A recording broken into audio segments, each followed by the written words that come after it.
Chérie, tu sais quoi? Ouais, bébé. Une vie sans toi ne vaut pas la peine d'être vécue. Waouh. Tu es l'artisan de mon bonheur. Je t'aime. Tu es la mer que je m'irai naviguer tous les jours de ma vie. Cosmétique. Et sache... Allô? Allô, chérie? Allô? Allô?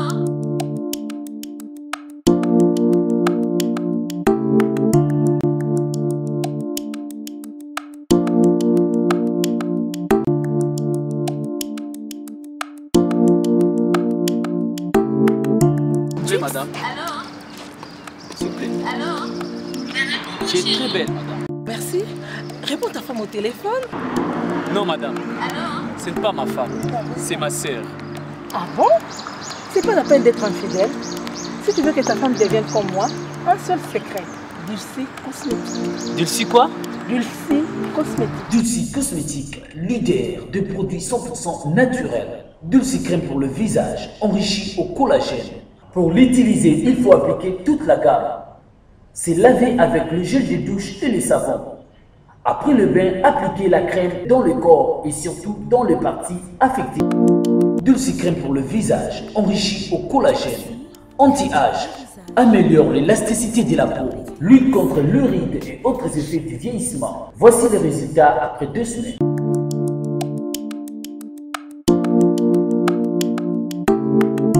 Dulcie, crème pour le visage.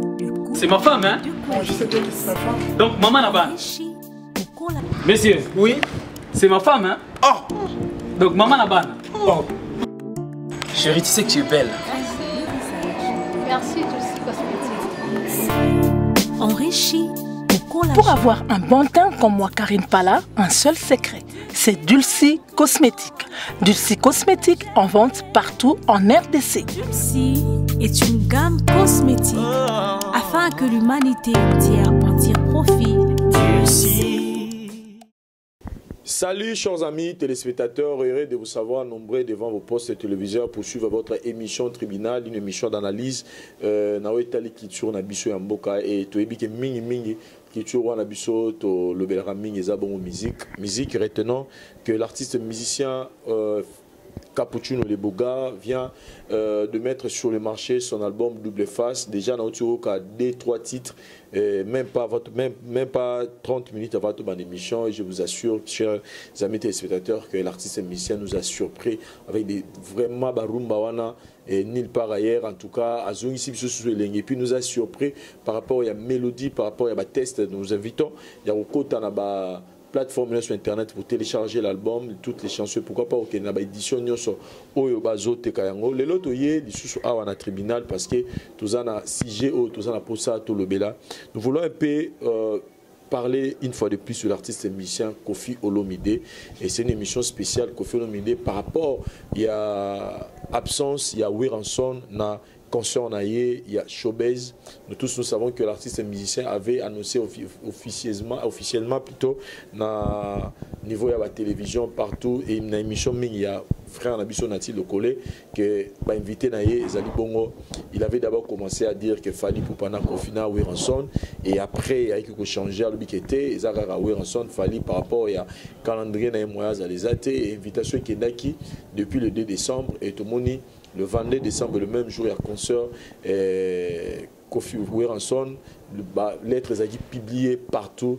Dans niveau, il y a Internet partout qui est Wiranson à Rosala. Dans un concert en athée. C'est la raison pour laquelle, réflexion à Bisso et Meki un peu comme ça. Tout mécano nous il y a depuis la nuit des temps, depuis Koffi Olomide Koffi Olomide Azara toujours une image, il y a artiste et musicien conflictuel, il y a Zalaka la conflit na batu, sora bani relation na musicien et suka babé banaka na musicien na et balobara même na bolingo soki mobile boyena mwasa liboso baloba mwasi mabe yami banami sa tuti na kate balobate bakotala peyo mwasi mais le lobiso un peu tongi de tout mekape ko sala exception tout mekape ko réfléchir sur cet artiste et musicien est-ce que Koffi Olomide kaka réellement mutazara mabe na ba conflit sur les caca parce que les lots moni absence ya Weranson nous te tindi biso to menga pe ko réfléchir toujours se souvenir de sous na dernier concert au Weranson à Livra qui a makasi 3 jours à concert papa mba aki na concert on a pour nous dire que mi balongoli virus il y a na musique ya Congo.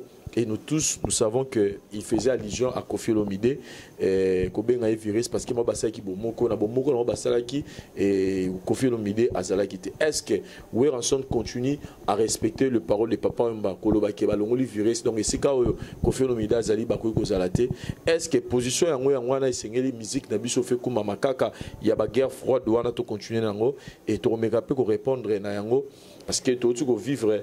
Un artiste, un chroniqueur qui affirme que Zobozi, option stoyibineni, a finga Koffi Olomide, a traita, ba fali, a traita, ba soleil, a traita, ba tubele, ba fabrigas et belé. Et aujourd'hui, on nous apprend que Zobozi a été financé par un leader pour le respect na borotanga comme mais leader wana biso nyos to yebi Zobozi avec qui travailler to yebi mutunini o ndona biso oya otagangola mingeni ma faisait allusion. C'est un peu de faire cette analyse avec nos deux confrères au bazar invité permanent. Il s'agit bien de Franck Stemay, Africa Info, Mokili Mobimba. Bonsoir. Bonsoir mon frère Vincent Chilouis, ça fait un bout de temps le gars na tribunalité. Il manque un fort quoi. Il manque un et puis bah, bonne à la fois du peuple, toujours on est ensemble, on est toujours ensemble. Voilà. Et puis on est avec Thierry Mumbaya, Babi Miwolo, Thierry Mumbaya, Bazo s'est plané fort pour dégager la réflexion à Kitoko. Bonsoir Franck Stemay, bonsoir Vincent Chilouisi, bonsoir très chers téléspectateurs et surtout Herbo aujourd'hui bonjour, tout bonsoir. Une fois de plus c'est ça. Moi je répète les locaux partout je passe parce que biso tout ça la musala image éthique à la carte. Oui vous en avez grand. Intérieurement. Il faut que tu aies un grand au bazala intérieurement et puis extérieurement pour activer ma camouflage. Donc, il y a un moment d'activation quoi de plus normal, il faut apprécier, il faut apprécier. Et de notre côté, il y a aussi un plaisir, mais ils ont poussé davantage à retravailler par rapport à eux déjà Bossali et puis auto Bakissa. Voilà, Thierry Mombala, je te retiens. Point de réaction à eux, absence à Weranson qui publie, qui envoie la lettre le même jour du concert. Réaction là, je dis Weranson, rien de spécial, quoi n'a été parce que déjà Koffi Olomide nous disait ça, il répétait que ils ont quelques invitations. Déjà, il faut toujours un moment que très rapidement, je vais essayer d'expliciter sur ce point-là. Il faut tout comprendre que Koffi Olomide n'a pas les droits ou n'a pas l'obligation ou il n'est pas censé accorder ça là un problème. Pourquoi? Parce que c'est pas un contrat. Tu sais bien ceux qui ont un contrat, tu sais bien ceux qui ont fait rigoler, tu sais permettre tout le temps. Parce que c'était un contrat. Contrat, ils ont la verbal, tout ils ont la par écrit, ça reste un contrat. Quand tu t'engages à quelque chose, aux contraint, tu peux obliger à ça. Mais c'était juste une invitation. Donc, Nengo va inviter à la fête, à la manifestation, Nengo va inviter parce que pour lui c'était une fête. Alors, il y a très bien un point de presse pour Alinga Kawera. Donc, ce qui a été pour moi, je trouve que Koffi Olomide n'a pas à se plaindre sur ce point-là parce que après, mais des côtés, à Weranson, qu'on a pété, et surtout que c'est pour quelque chose de trop bien, où ils ont important pour le sport congolais, football congolais. Moi, je trouve que c'est normal. Seulement, je déplore une seule chose. Procéder d'abord, il y a publier Babilo sur les réseaux sociaux et puis en retour et apporter l'autre côté. Et puis pourquoi les faire seulement le même jour? Moi, je pense que les contrats, tout on a des bandits si côté. Weranson avait tout son temps de remarquer que nous avons procédé dans le contrat où j'ai 100. Parce que tout le monde a Thierry, nous avons senti d'ici moi tel dans un déplacement, il faut beau travailler dur au Lubarayango. Donc on sent que par rapport à l'évolution à Makambu, il se pourrait que dans telle date, nous allons indisposer. Indisponible à Kouzalawana. Quoi de plus normal ou avertir à Tamutu. Il sait pourquoi il y a Zalaté, mais ça il permettre dans Zala. Ce qui est là, Koffi au début, il a annoncé qu'il fallait aux Zala, mais après il a qu'il fallait aux Zalaté. Pourquoi? Parce qu'il fallait signifier que peut-être dans Zalaté, peut-être Boué. Et ça lui peut bien Koffi est moral qui. Pourquoi pas Ouera l'a fait? Et puis formule Moussoussou. Si et seulement si Ouera avait les soucis que grand public Bazala, parce qu'il faut tout reconnaître que tout ce qui est Balanga Bazala pour le plaisir à Mélomane.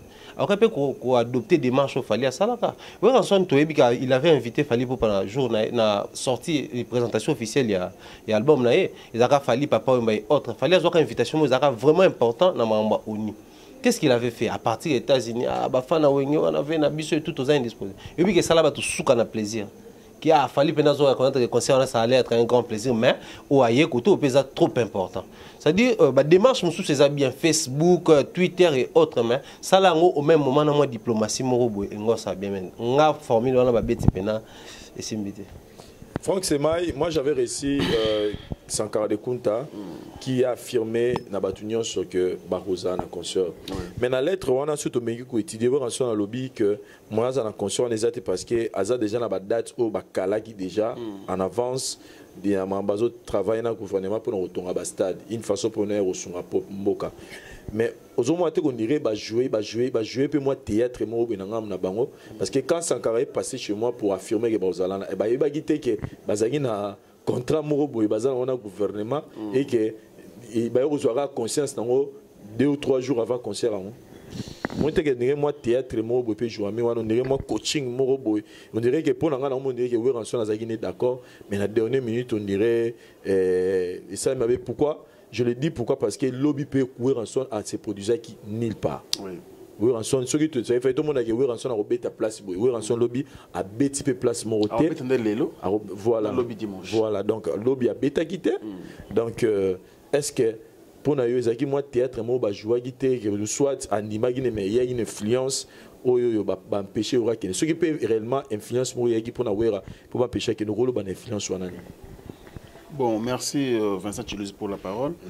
Moi je pense que il faut revenir à l'okomoto tout le temps dans l'émission Nabiso que les vrais amours dans la musique existent. C'est plus ils araba autre baraba hypocrisie en fait. Parce que ngai utulobi Sankara natala ki pa na yo ce qui est vrai natala ki émission na Sankara de Kunta nego tale pe pa ya Sam Kazadi na lenga Congo mais ngamo natala rapé interview à Weranson en dehors de Zamba jour à beta concert na ya Swenta Ibo natala ki pa Bibi Kapinga sur na biso yimo lobe bien qui non bon le 22 dans la musique le 22 à musique et puis voilà dans une invitation et puis tout là ceux qui disponibilité kozala na kozala wana et tout bien que Sankara affirmé mais yemo Weranson l'entendre parler on dirait il n'était pas chaud OK na concert wana c'est on nga na qui interview nga mais Kolanda ndenge makambo elekeli et puis comme on a lettre ndenge ba kiza réception depuis le 2 décembre ti boyo répondre Muninga le même jour à concert. Moi je pense que c'est pas une bonne politique parce que ils ont dit qu'on faussait déjà programme il y a Moutabeng Sebino et puis ce qu'il fallait répondre fallait pas baser la Kofi Olomide sur un point de presse parce que point de presse et la question qui déjà couleur il y a événement né cause les petits Kofi a affirmé que c'est parce que jusqu'à la preuve du contraire soit qu'il a nos réponses il y a en santé. Alors on dit toujours en français qui dit mot consent. Vous comprenez donc mais tina suka on a voyagé et puis tozonga nanu oui ranson azo beta lelo na ba Congo le samedi le 23 mais pourquoi que l'on attend le 22 na Tongo par exemple on le même jour après ces produits pe na pourquoi soit première équipe kenanu yomoko leader que no mbangu robeta ne très bien fallait azala toujours na concert parce que quelque part pour nanga na monaki et des jouer et jouer pe mabe pour la promotion cette jour de la semaine ozomona public qui est public moko ya bien ya makasi Kofi Olomide n'est pas un artiste moindre quand même public na yé et sapé artiste mususu bien tout bata tolo ba featuring fallait mais ça soit ba featuring moi ba échange culturel mais pourquoi ba featuring mboka na biso mo existe parce que on a déjà échangement culturel mais sur scène par exemple Kala Ibouing Kofi Olomide Kala Ibouing par exemple ce que yembango déjà on ne sait pas mais na lelo na bandenge ba réalité musique na comédie il y a que moi implice même la promotion par exemple cette jour de la semaine tu attends ce mois yemene épée comment titre on zenga loketu na version Kofi Olomide quelque part ils allaient moi et sengo moi gaieté mo vis-à-vis à public na biso koya na yawe raté moi je pense que bateau ce qui s'il y a des gens au ba influencer à qui des concerts ou naté ba aider ou raté parce que Weranson je ne pense pas que ce soit un concert pour 10, 20, 30 minutes qui bon ma carrière à Weranson. Moi je ne crois pas. Il a fallu azala wana ko yana yete. So il faut sa lecture, tout ça l'analyse au yanga ko ya Weranson était vraiment et ça libienté étant que d'abord ambassadeur de la paix parce que il a sincère comme makini c'est comme ses alliés. So que nga yate ngi chiri mba otolo ba frère na nga lobi fali asala vidéo parce que à l'action là qui n'a indisponible. Mais au moins je fais quelque chose aux hommes mais ils sont indisponibles au salé ni déjà auparavant je commis lettre mon on dirait pas comme mango lettre parce que so exact et puis même Weranson ba komi kombo angia makanda Weranson mais fonction Weranson ezate signature kanase donc moi que lettre mo ba rédiger vraiment la va vite car pour voilà ba signifier ba to que non Werazalate donc eza nous tout ba pour moi je pense que ça influence alors influence wana vraiment Wera faciliter la makasi Thierry Mombaya Sankara nani Blanchard Moussaka au hasard Molobelia BCBG il a fait beaucoup des émissions soit disant que Weranson a Kofi Basangani déjà combat pour ba attaquer Papa Chéri Jibin Piana mais la dernière minute on peut rango a été mais on se souvient qu'il y a un moment Jibin Piana Kofi Basaki a très très bonne relation réaction d'abord le banis tout le banis c'est que tant que Jibena Kofi Basangana ils répondent diminuer ouais rapport Sankara lobby que il y a bango ezaki bongo na ebito soko non plutôt Moussaka déjà nga Blanchard Moussaka na senga elo moko a continuer kolobango ouais raïté a continuer kolobango quelquefois balobaka la fin justifie les moyens. C'est-à-dire, souka o ne peut justifier ma ramunion. Ouais, il est par moment bien que mon taux déplorer un aspect culturel et jouer en défaveur à Weranson. Mais par moment, bateau baloba trop tel roi ba Wera bazara, bateau moro ba ça la lecture à Makambuto. Aujourd'hui, visiblement, Wera n'a jamais comme moi en froid. Mais tout reconnaître que Weranson il sait faire la lecture à Makambu. Pour les gens ils font la parenthèse très rapidement. Dans l'année une fois bandekomo bazolo bandekomo mission congolais à sala clash sur mission mususu na ba mission na biso boye ya bandekomo panza yambaye mais tant que na mboka libanda batuni même question sur ba relation na ba mission non tout marche bien. Bandekomo musu ba pouye ba bité moni wana za ba chaîne libanda et tout na ngana rappeler bandeko ba ke par moment ces chaînes là que vous suivez biso doit consommer mieux que bango et puis tous allons une fois au Kisanga ba audio ndeko ya ivoirien à la émission na yo sala na lingala du début jusqu'à la fin quelques mots français quand est au Kisanga pour lingala na biso ya la nango bongo mais à l'année on va comprendre nyonso et puis abani ko sala ba remarque sur émission du début jusqu'à la fin pour dire maramuto lobaka awa les gens nous écoutent les gens reçoivent moi même ba ndeko bazaka na ba pays mususu baza ezana bato ba yebi lingala balandaka tant bino bo se permettre lo bongo même ba ndeko albanda ba yambaka taso wera yemo yambaki ayambaki émission na te mais ba kotindelango. Aujourd'hui, nous voyons les diables partout, même là où Azati. Kaka biso wana papa chéri moto abatu, kaka biso wana papa chéri les rassembleurs, ok. Mais il réussit à rassembler un bout de quelques bateaux. Mais c'est difficile pour lui peut-être à rassembler bateau. Donc accepter aussi qu'il y ait un camp où on peut rassembler les bateaux. Avec le temps, quand on a camp et sangani, et ça ne va pas que bateau tout bazan na ba camp ensemble, ba commis ensemble. Pourquoi voir les mal partout? Et là, on peut te déplorer. Hein. Si aujourd'hui, Blanchard Moussaka qui engage un grand groupe d'orchestre local à Wenge Musica, il se permet de dire ce genre de choses. C'est que Kobanana au sommet et à Komana d'accord non parce qu'il y a un président, il y a un chargé de presse, une communication marketing, bah on tout bah établissement tout lobby la semaine ou papa bah si va porter parole. Parce que bon bah simple porter parole. Mais quand Blanchard Moussaka engage ce genre de propos na combo orchestre donc sous-entend que même Wenge BCBG bah yebi makambwana. Seulement toujours déplorer comportement wana. Personnellement, je suis 100% contre Yango. Voilà, Franck Semaï, s'il faut parler de Weranson, de l'absence de Weranson dans l'angle Moussoussou, comment vous pouvez analyser vous avez qui amitié à Weranson et envers frère Jibin Piana parce qu'on se souvient que dans tous les moments difficiles, il y a Jibin Piana, Weranson a toujours sollicité, Weranson n'a jamais été présent, de beau citer, mais il faut comprendre. Et moi, guerre froide entre Papa Chérina et Grand Mopao, vous ne pensez pas que Weranson peut aboyer pour protéger les relations là parce qu'il y a une je pense que cette fois-ci Penza et Rocha peut aboyer JBP moins à l'aise par rapport à Ndeba comme déjà au Bamaka.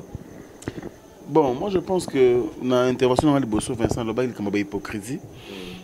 Ça peut faire partie aussi. Parce que moi je clash kakamo surtout on dit bien clash il y a Roger Ngando contre le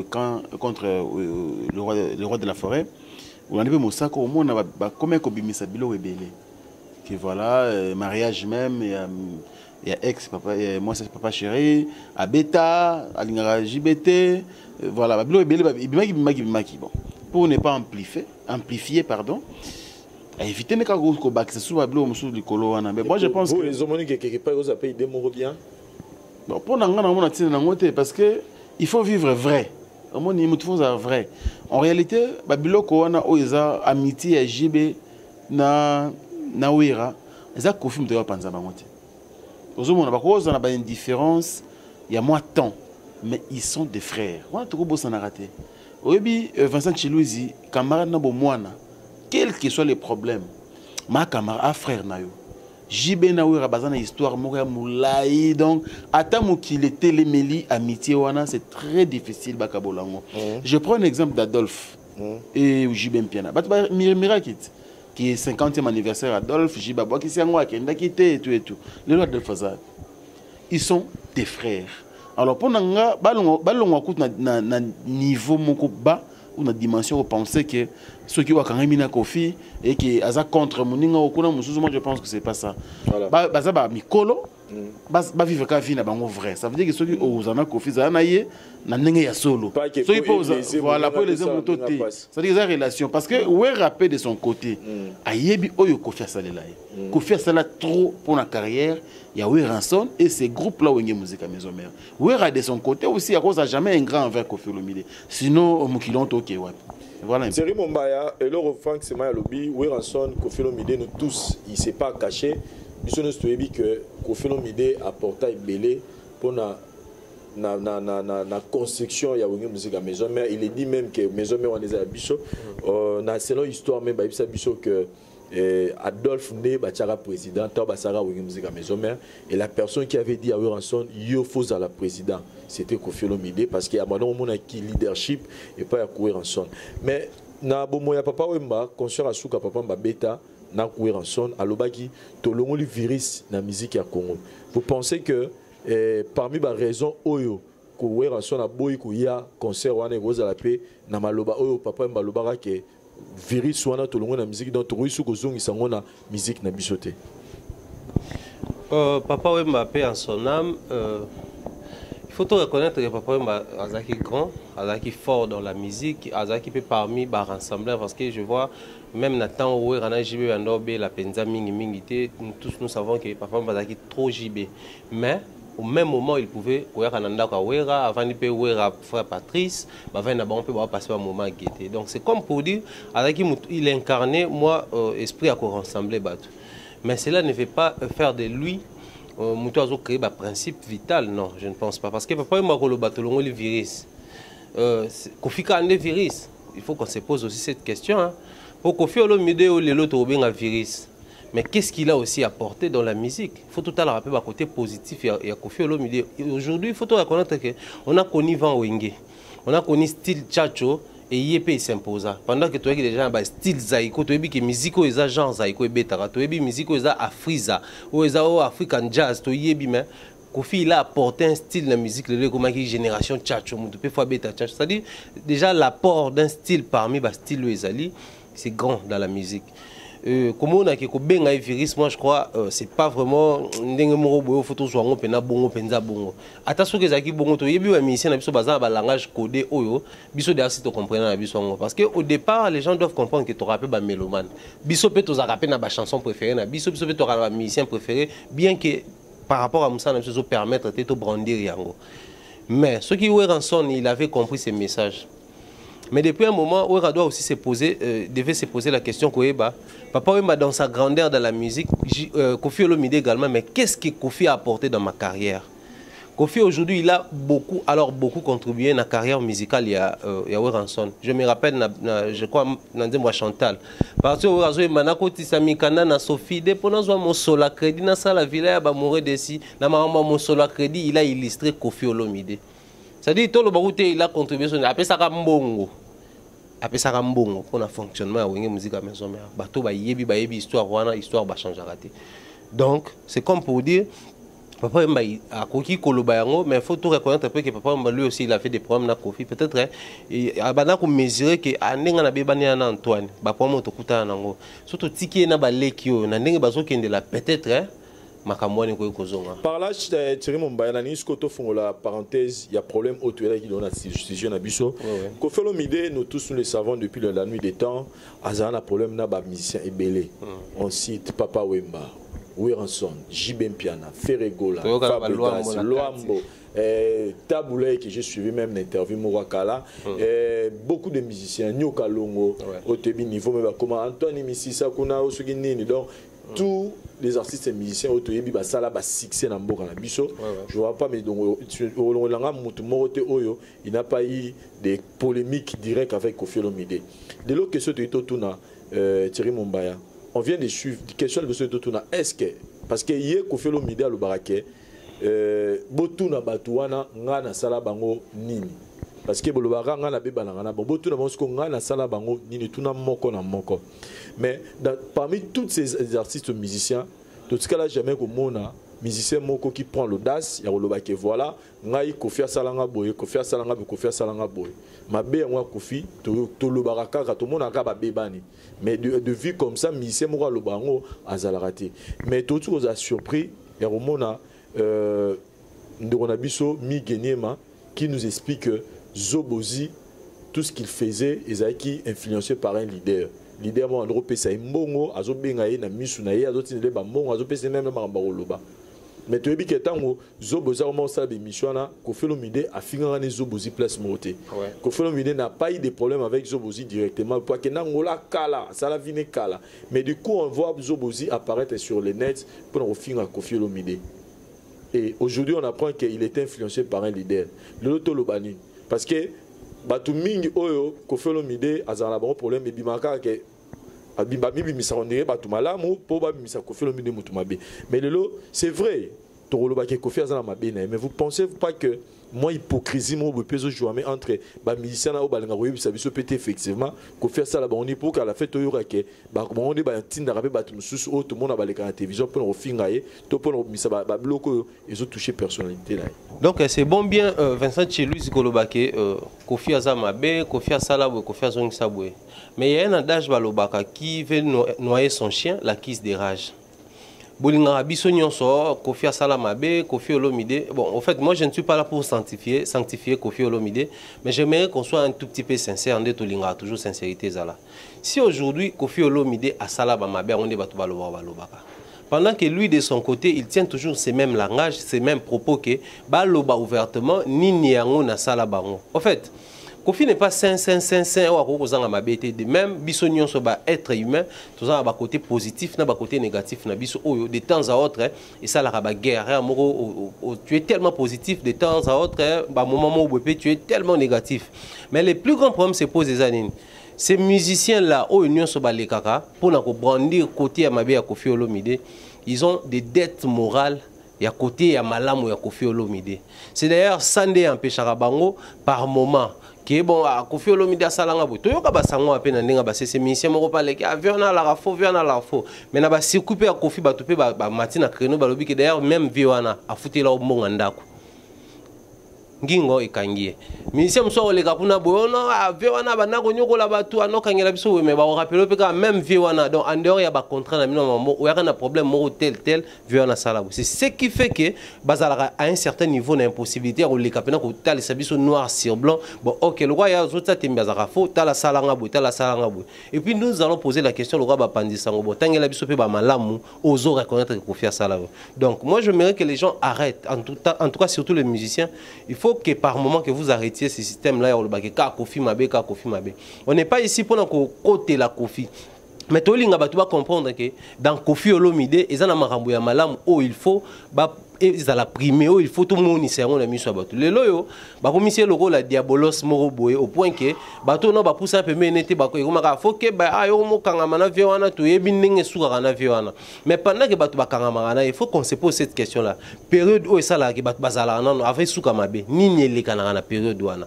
Malamu nini Koffi asalaka bateau wana pour que bah vana na période wana. Bah bénéfice nini bazwaka bah opportunité nini bazwaka ou permettre à bango bazala. Et puis, on a connu des cas où donc, c'est comme pour dire que frustré, parce qu'il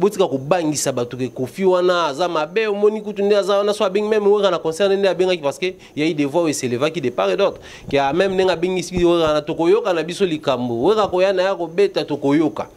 on a connu des cas Fabregas, c'est si bien que les lois ont confié un peu tension à la sous qui côté, mais azaki na Kofi wana to bozela ka te succès Fabrice ici là mais ti le yo album na ya ba musicien succès na ba nzembo nazo sala succès donc c'est comme pour dire to tika nanu ko ça veut wana na ba position to c'est là Kofi c'est un grand Kofi aussi il a des biens ou à sala rabatu par moment ngana on ne sait pas la route qu'il y a des musiciens pas les émissions en tout cas tant ba tourner question les rambo ah te bobo ça na te que les rambo wana c'est parmi les vieux oyo en dehors de tout le monde à voyage à poto pour les droits musiciens soza besoin yemba kuna à poto il faut kene mais en dehors il y a une wana azape mutu moko sopo belisi na famille akope ko assister yo azape parce que à ça la kapé ba malamu donc ba musicien apprenez aussi à nous dire ba malamu nini opé nous vous allons pas Kofi parce que y a on ezo sala ke tango alobaka o boya bolo ba mabe na sala ba ko lobate parce que il s'est dit sunga na tanga mabe moko ka ya Kofi mais en retour tant toutes nos questions ba malamu ni sala au monde ba malamu za 10 ba mabe za moko.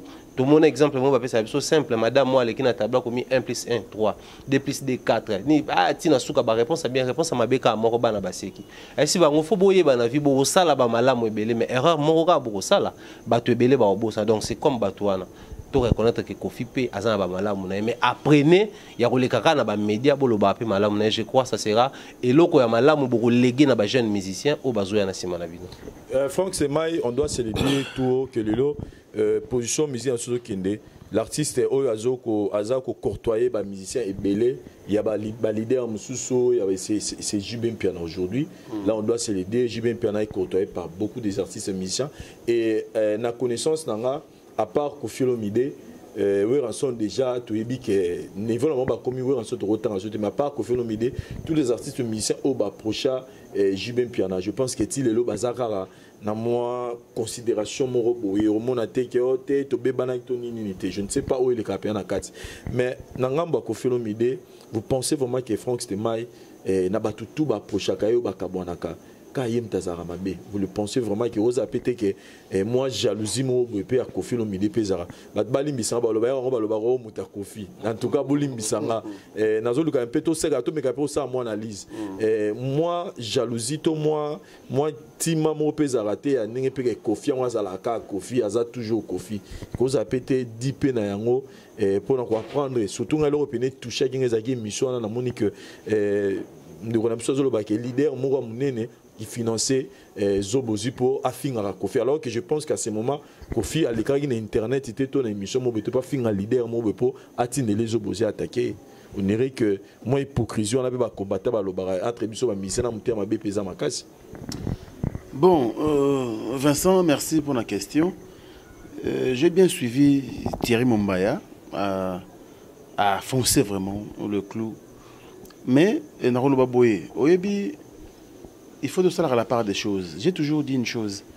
Vie oyo to la na télévision, il y a des arafines à biso, autres aranang, ça devient biso normal, devient biso quotidienne.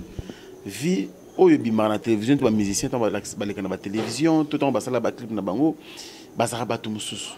Na banda couper basa batu musus. C'est un problème de tempérament. Chacun de nos musiciens a un ending na mona la makambo. Je prends l'exemple de Jibem Piana aujourd'hui. Jibem Piana, batwato qui est de verrier pour nanine. Parce que Jubé, c'est quelqu'un qui ne parle pas déjà de nature. Trop. Ah, moutou a réservé. Tu vois, moutou a réservé, mais batwato a tendance à approcher. Pour les moutous, bah krechagaye. Alors baté, pour les moutous, bah mabenaye. Des fois il répond pas. Pour nanine boye. A comment les cambo mais à l'église nango. Bison ont tendance à me ah, c'est que Mouto, il faut qu'il ait verrier. Donc il est bon, on a un grand cœur et tout et tout. Tu comprends? Mais tempérament à JB, il n'y a pas profité. Kofi, aussitôt tu fais quelque chose, il réagit. Tu comprends? Autant Mouto réagir, pardon, Mouto réagir de manière chaude. Tu es beau, c'est moi turbulent par exemple dans le pango. Non, moi timide. Attends, Tolobani, moi je suis moi turbulent. Mais tu as écoute Mouto malam par exemple. Donc il y a un show, ceux qui ont le cambo, ah, je vais manger. Je vais faire ceci. Mais moi, je m'appelle cambo. Je souffre dans mon thème, mais il garde. Je prends un exemple de King Kester et Méné. Il parle de Makila Wana. Au attaqué, à Yelio. Au Salibo, à Yelio. Tu as une connotation, tu peux ça qui peut King Kester et Méné à payer son âme avant Koufa. Vous comprenez? Kofi Olomide, moi je pense, et logo, ça la caille, tempérament. Il a le sang chaud. On se comprendre. Mais en soi, un peu voilà, très irritable. Voilà. Or, tout ça la part des choses. Ça veut dire que notre tempérament, notre comportement est d'abord mi balé. On se comprend. Nous avons un tempérament chaud, mais un mauvais de comportement. Nous devons se comprendre. On se comprend. Kofi Olomide, c'est tout à l'heure. Ne pas mettre en Kofi. C'est un problème. Mais il était le premier artiste à regarder la télévision. Mais il m'a traité d'hypocrite. Mais il a aussi posé comment beauté avant de monter pendant qu'il souffre. Il doit réagir en même temps. Donc, il faut comprendre dans un moment où Vincent que il faut te comparer à Batouté, même temps où il ne faut pas te comparer Bango. C'est ça le grand problème. C'est ça le grand problème. Moi, je pense qu'Kofi Aza vraiment Aza m'a bien raté. En tout cas, Kofi a ses défauts, a ses je prends un exemple par exemple papa Olobaki tout à l'heure. Puis il y a son âme toujours et ça tika biso. Pour Olobaki Mutuana vraiment Aza virus. Parce que pour moi, je pense, c'est le tout premier artiste et musicien à me mettre en justice, c'est Kofi Olomide. Mais pour Nani pas Kofi Olomide à me mettre en justice. C'est ça le grand problème. Total la réaction, mais action, toujours est bangoté. Est-ce que Kofi Olomide m'a pas en justice par plaisir? Bon, tu as une affaire sur le cavier, non? Comme ça, il y a un camion, c'est là qui est passé. Pour prévenir les pires et commater, tu souques la justice pour couper court. Mais pour les uns, viens à y penza, banin. Mais il comme tu es d'auteur, et aussi un bambon, lobby, 5 baman, moi je pense que c'est ça. Par exemple, ceux qui Vincent a problème, ceux qui sont entre bisous, va conseiller. Mais pour qu'il y ait la justice, il y a peine de mais ce n'est pas tout le monde dans la France. Aussi, mon super beauté, on a préféré la justice. Tempérament qu'on fait le milieu yangoa. Du fait qu'il est chaud, il parle. Soit comme il lobby, soit comme il réagir, soit qu'il bouille. Alors il n'a pas giflé, il n'a pas appelé à ce côté, non. Ce qu'on giflé, il n'a pas giflé au côté. On a quelque part, on a peine à mimingité. Mais ceux qui totalement bien la musique congolaise, quels sont ces musiciens qui ont consulté Kofi Olomide, même sur le plan artistique? Le groupe est botem. Et là, papa chéri. Il y a eu des moments où ça a bien agi dans Kofi Olomide. Mais tant que nous avons une relation avec Bango, et l'homme salami, et créer distance. Mais nous sommes mis à la télévision, ils ont toujours des rumeurs.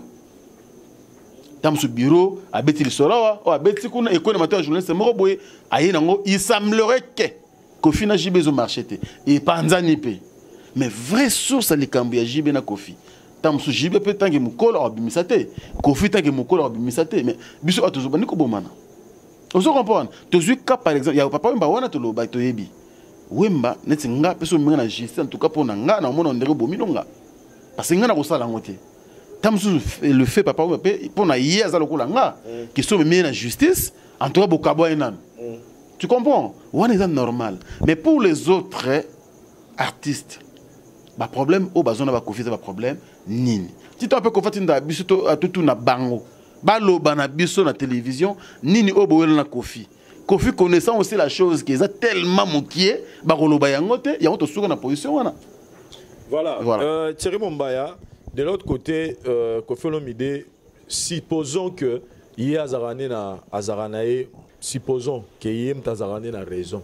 Ndenge ya loba ke na zana problème na bangote. Quelle est l'attitude qu'il doit maintenant prendre? Parce que le lot on doit se le dire à tout ça la studio na Oshoana personne ne venait. Bilo retour à Salissa la spectacle na Oshoana personne ne venait jouer. Pourquoi? Parce que on lui traite de tous les mots. Mais aujourd'hui nous on commence à constater, c'est comme si moi GMOP à CCP et les caravana tout autour il y a combat Mutuana.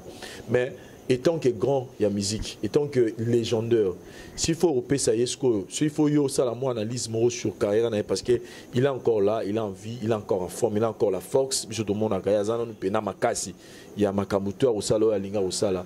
Mais na Italie, tant sur la carrière, on peut le papa le Tumba est devenu une référence.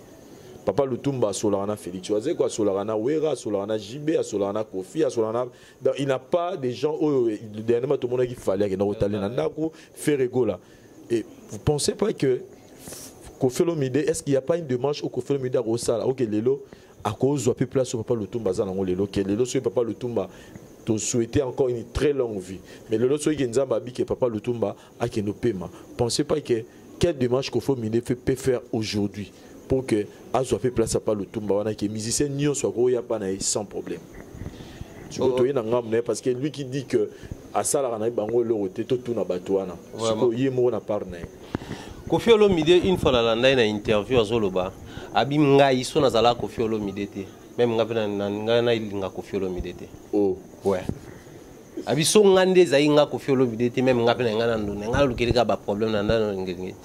Donc pour moi c'était quelque chose pour dire que Kofi il est dans le désespoir. Il s'est dit moi là Kofi Olomide tina okekufa les gens ne vont pas m'aimer. Na vrai sens c'est amour quoi. Sans intérêt, amour vraiment propre hein, et puis voilà. Seulement il doit se surpasser. On dit certaines choses et certaines positions de la vie obligeables sauf ma ramsos.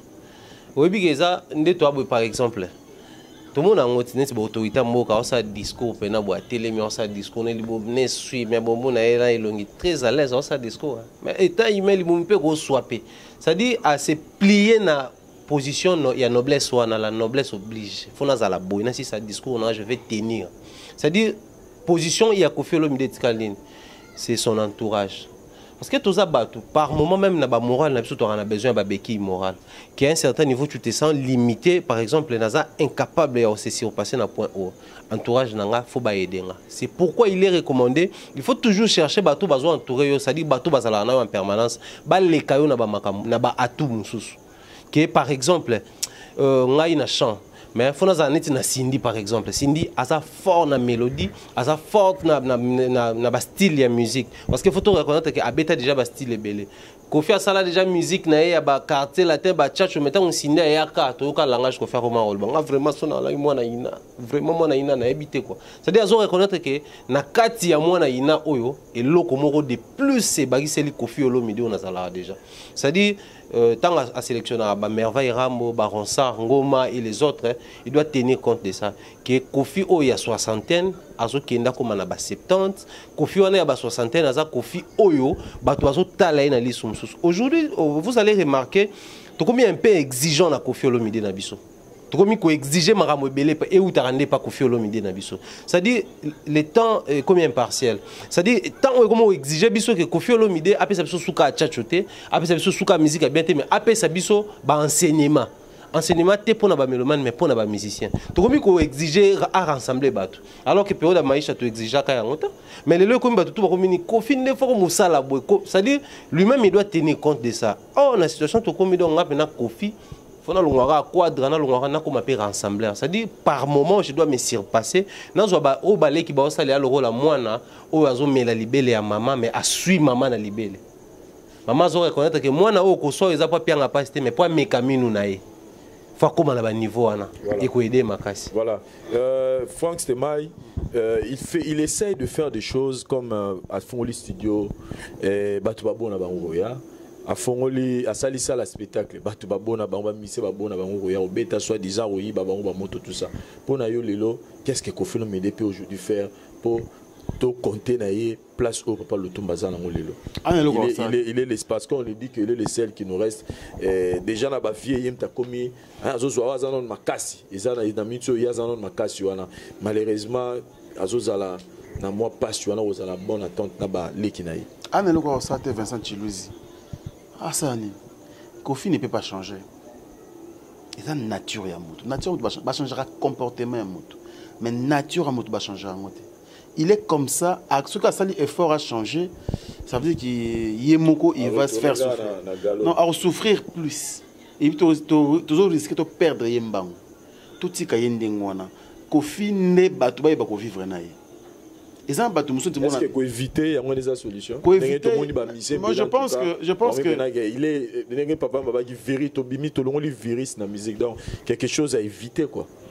Bon, non, il y a une limite que oui, rançon, le quoi, en bon terme, na Kofi Olomide, bakutana chaque jour.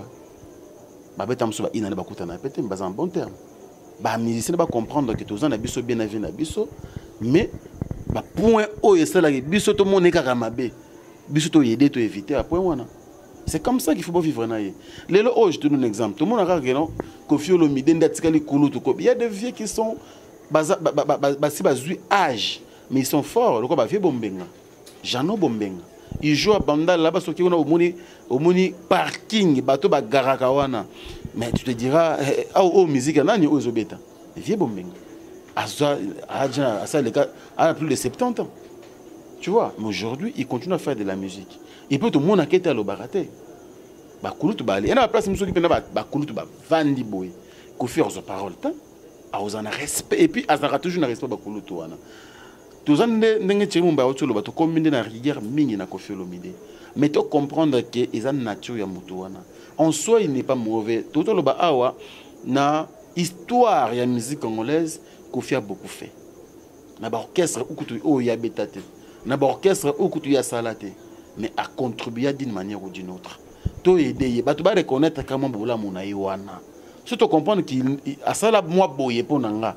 Souka nango bongo. Tel que moi je suis là na que non Vincent tu sais pour nanga. On a besoin de créer un hôtel de ton epsa chéri mon banalito ino. Et ça pour nanga. Conscience nanga chaque fois rappelant que non ah t'es Vincent pena mutu nanga. Ce qui était placé ben attribué chaki. Tu vois, toi aider ne Kofi Olomide kaka na mon moyen wana. Ah moi bonjour to souki. Eh ba te musu ba pesa ka bonjour. Tu vois, nous sommes pour comprendre où il y a Zali. Donc, il y a des décisions. Ah, Mikolo, on a fait mail. En tout cas, 2-3 mois, on a soutenu le téléphone. Il y a un dernier. Position dernier. Parlez, sentez bien. Qui toque. Il ne faut pas que santé. Pourtant, nous devons éviter que les musiques de pères qui vont interpréter. Tu comprends? Et Zali, façon que vous venez. Ce qui est mot, le faire changer, à comme le cas venir. Et si matin, pour venir, je dis, beaucoup va aller, il y a l'état faire le baraté. Ah, le baraté, bon, loba, yoka, era ok nekoki. Bon, ok, lobby, hein, tu écoutes un lobby. Donc, beaucoup, lobby est belé. Il y a lobby n'est rien. So, Kofi, bon, c'est le Kofi comme bon. Impossible que. Donc, ça veut dire que tu tenir Kofi, rigueur mingité, seulement que société. Tant que tu as mouton na biso, tu y vas peine de protéger les moutons. Parce que la nature, voilà, la nature elle-même nous enseigne. Tu vois, ça veut dire que le col a Azali déjà Kofi Olomide bongo, ba musicien to ba biso ta mususu to ba bana, mais ba musicien ba vandi na yemi, ba bien plus que biso. Qu'est-ce qu'ils devront faire? Ba yebi que non ah vieux yo, ah wa asuka boy. Surtout commune côté en toi comme mabe. Ba to la beta na ye, lelo oyo. Exemple moi ça. Les anciens des quartiers latins. Ba beta. Est-ce que tu la Kofi $10? Attends, oh non, moi chemise, moi je suis un homme, tu as mon logo, c'est la moi bonne odeur. Ils ont raté, tu vois. Mais la bête, elle s'est portée par mon plainte. Parce que Liambongo n'a combat Kofi Olomide, parce que beaucoup la banne. Na banzembo ya Kofi Olomide, mais mutabongo za mabendeni. Voilà, c'est très fort Franck Stemai par rapport à ma propos Bolobi. Merci na bande retour Botali tribunal la biso, c'était ça plateau mo et analyse et réflexion juste pour apporter quelque chose na carrière to na musique na biso, toujours réfléchir car toujours dégager mais la biso to lobi te que biso ne to yebi, biso ne to za maye les mettre toujours mais kaka ko réfléchir na niveau na biso.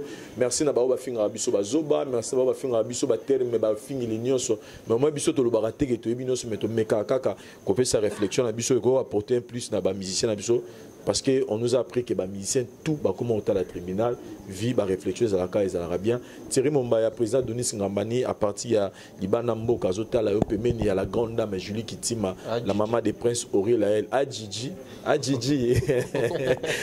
Martin Bukanga mon thème ya Carmen Fontes ba dota la biso Coco Miss Colette Ngamani bazota la biso etie veri muzango pe azota la biso chombele mutu bazota la biso un mot na makamno sosoli lelo et puis quelques dédicaces. Les mots ezakaka mots ya bolingo et surtout que tout dans la fin de l'année boy mots ya bolingo vraiment faut gagner na mitema na biso ba congolais un mot ya bolingo na ba artiste musicien oyo biso to soutenaka na ba vie na biso parce que vie na biso to lekisa yango kaka pona soutenir misalo bino bosalaka yango to vandaka to mettre ba idée to vandaka to analyser donc ba vie na biso na ba musicien congolais nyonso ko banda na Kofi Olomide kitanase et puis ko banda na Kofi Olomide matalikolo donc ça dit to tende unité de mesure place to bandeli ba vele lo ko banda na kita ko banda na mata to senga ka lo mo bolingo na on synonyme mona chaque jour te mais ça synonyme ya ko tsama bete na motema ata soki nde ko sali o mabe Donc c'est un peu ça le mot de la fin. S'il faut dire un grand merci. Et puis bah spécial na président, pas président Adonis Ngambani Mbambi, il y a ma présidente Julie Kitima Ngambani, la maman des petits princes Ori Laël Ngambani, Coco Mills Ngambani, Colette. Tcheveri Mouzango, le très spécial du président, le paradis fiscal na Kinshasa na biso a toujours fêté. Martin Bokanga ya Carmel Fortens, moi si a Pembe to zongi c'est la bino yekuna, bo fêté na yekuna pourquoi pas na bandeko tour bazota biso maboko de loin comme de près. To senga na bandeko nyonso toute communauté congolaise donc basi nyonso balingi ba bloko na bango ba robe, ba sac, ba parfum pourquoi pas. Donc so ke na Facebook Fashion plus de 143 commandé, bah numéro zawana les businessman à Ukraine Blaise Walongwa, azo soutenir côté un peu qui est bien et pourquoi pas Tony Chako Bombo de Londres, pourquoi pas na bande retour famille nanga na Londres, je vois mon mentor Jean-Claude Longangue ainsi que maman chérie maman Rose Faliala ainsi que na États-Unis on a l'ange des États-Unis Sarah MK toujours ndengezala. Merci beaucoup. Franck c'était un mot et puis quelques dédicaces aussi sans bichot. Un mot, on a félicité Thierry Mumbaya parce que tout kabol makanesi, on a félicité Vincent ainsi que tous les amis, tous en abango awa, merci beaucoup. Hervé Ibouanga, on a salué tout maman bien boyé et puis film Avatar. Et Bando Batar a travers le monde, accompagné durant toute l'année, depuis le mois de janvier, mois de décembre. Tout le monde merci. Parce que bah conseil na bango ba remarque na bango na ko finga wana et aussi toi améliorer muke ba propos na biso devant la caméra ça biso vrai bien mais pour finir merci au président et à son mérité ba honneur le président Adonis Ngambani Mbambi le cœur de Julie Kinti ma grande dame Julie Kinti ma Feza la maman de Ori Laël Ngambani et puis pourquoi pas Coco Mitz et sans oublier Tcheveri Mouzango le très spécial du président le paradis fiscal Martin Bokanga et Carmen Fontens ah mère Kombosco et Koti Koti Carmen Fontens dédicace pour la facilité scope donc Carmen Fontens et Koti Nga il s'aligne bien moi ça Pembe donc il s'aligne bien bozala bien ici ka bozali wana Boadja famille Nabiso, merci Ko, la première dame de Lausanne, Motema Viego Belisha, grand prêtre, parent André Djelo, un enfant pas comme les autres. Alain Dinamolo, mon surprise très agréable, Bogart Tinapoche, merci beaucoup. Et puis Mikolo, le patron, le boss américain, Fabrice Nteka, deux fois Fabrice Nteka, Moninga ya Papi Mamale, Motema ya Mirna. Grand merci pour tout, on est toujours ensemble, Banderonanga. Et Norbo, ça n'a pété ya Willy Moucheni, le code mondial. Merci pour tout et mon vieux Djojongonda, il mène la terre avantageuse. Naïbi qui tous toujours ensemble parce que dans le Sala Makambu pour la gloire au langue et c'est aussi pour l'Afrique il faut donc il est toujours vrai bien et Bandero News par exemple travers le monde na Kenya Togobo Sanate Vincent Chilouis c'est-à-dire que bon boss Luki Abdul Obat. Grand merci pour tout. Et puis Guy Laurent Lefou, le prince de Nairobia et Ange Mondi à Métiol. Na madame Topesi Binombo Tessiga Bozali, Bandeko Nyonso, Bandeko Dubaï, grand merci dans le boss Rami Amissi. Merci à Nebozoro Lingabiso, toujours ensemble. Merci Vincent. Voilà, merci Franck, c'est Mike. Merci à notre boss Rami Amissi à Dubaï, na Moniombo Tebele, surtout que Kalami Ipete, on pense faire un tour, voilà, tout le monde en homme, comme on est Zalaka. Et puis, comme Vincent, on a une invitation, sans problème. Donc, merci à de retour au Talibiso par rapport à l'émission Oyo.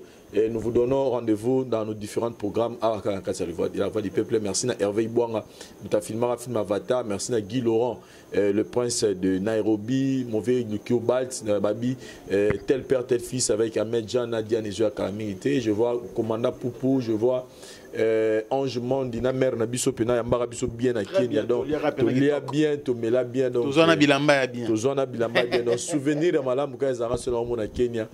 Merci à d'autres qui Kenya. Kenya toujours.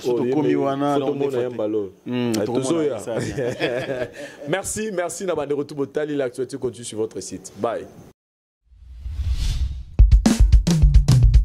Yo moto swingo lu ya koyoka nsembo yo 2018 pesa melio rite tambwe soa josu luwa suneli ala luwa sumo ya dobinela yesu simba nga jesi simba nga nkolo simba nga papa simba nga jova ngana kweyate papa ngana kweyate banguna basangani liboke kwa babomanga bali ya kimanga ina botakate nganga alobinga na kobongate anoko bapandelinga na kobalate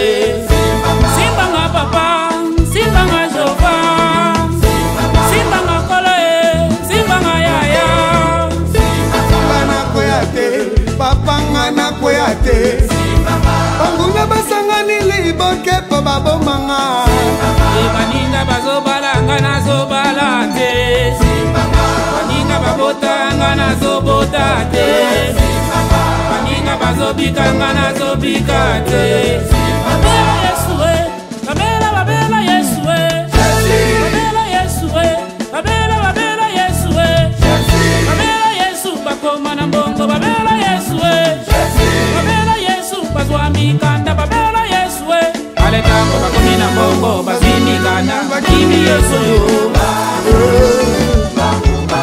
bawangani Yesu yo Luc 17 11 à 19 banimi enterré okotikala na sonie babela Yesu babela babela Yesu babela Yesu babela babela Yesu kaka moko nde moto azongaki alingaka bao bazongelaka ye babela Yesu babota mapasa babela Yesu ale ntango bati nyonso baboti mapasa bakimi Yesu yo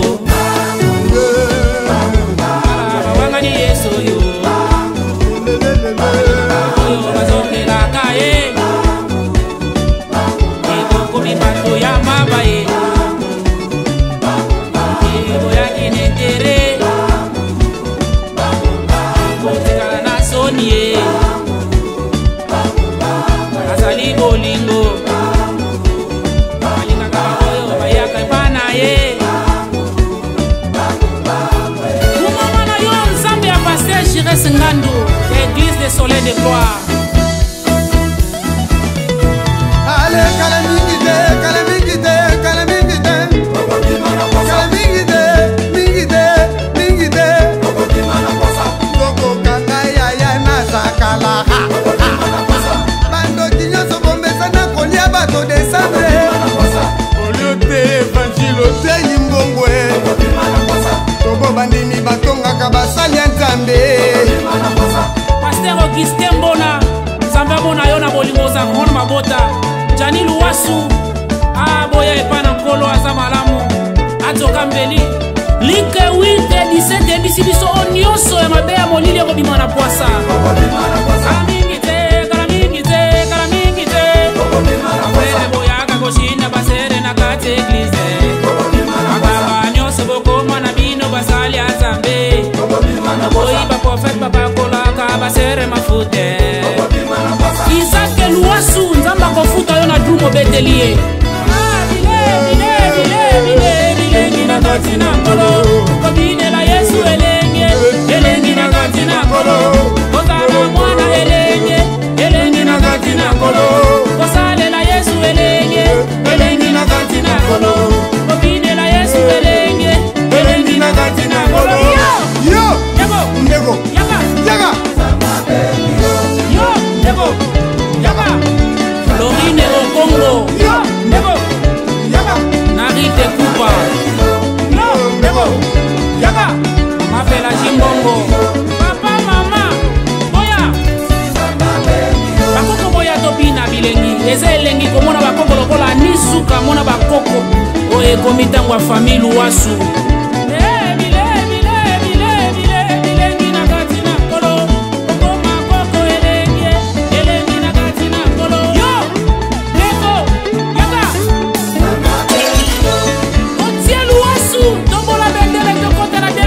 avec gloire.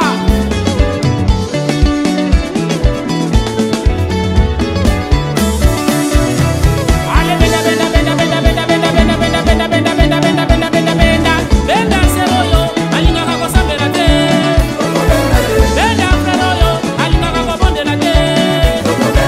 Benda papoyo, alinga kako sambela te. Ah, tuko benda, benda.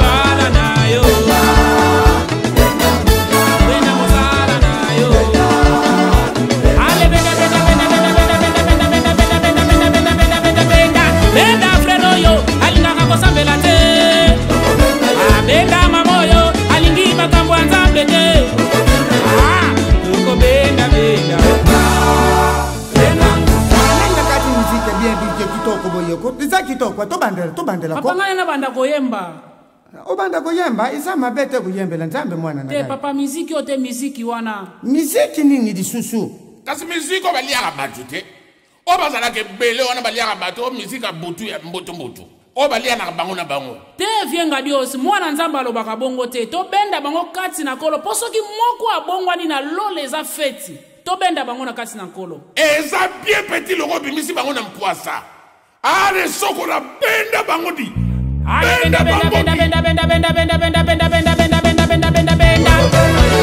bakuluna bakoma kosalela nzambe tote ya banganga bakoma mpe kosalela nzambe tosengi bakristu batika badoktrine na pamba ndeko benda Mama Pasteur Kaiba Geneviève de l'église de Metepe na Ngiringiri. Nzamba pambola yo.